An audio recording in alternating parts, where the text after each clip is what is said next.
আজ আমি আবার চলে এসেছি একটা চিকেনের নতুন রেসিপি নিয়ে। মাংসটাকে প্রায় 5 ঘন্টা আগে দই, তেল, নুন আর গোলমরিচ দিয়ে ভালো করে ম্যারিনেট করে রাখা ছিল।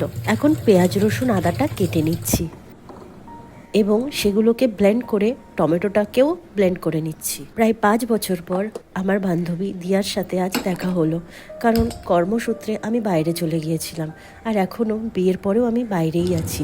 ওয়েস্ট বেঙ্গলে আসা খুবই কম হয়, আর কম হলেও দিয়ার সাথে দেখা করতে আমার পুরো 5 বছর লেগে গেছে। ও ওর কাজে ব্যস্ত, আমিও সবসময় ওয়েস্ট বেঙ্গলে আসতে পারি না।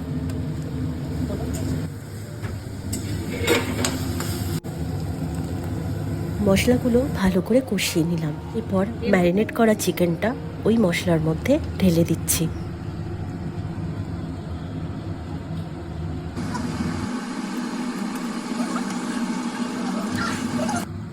চিকেনটাকে জল না দিয়ে ভালো করে কষিয়ে নেওয়া হবে, কারণ চিকেন থেকে প্রচুর পরিমাণে জল বেরোবে আর সেটাতেই চিকেন অর্ধেক সেদ্ধ হয়ে যাবে।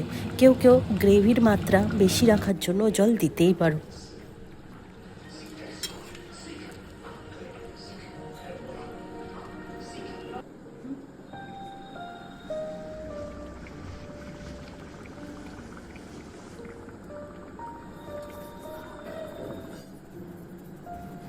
আমাদের চিকেন রেডি।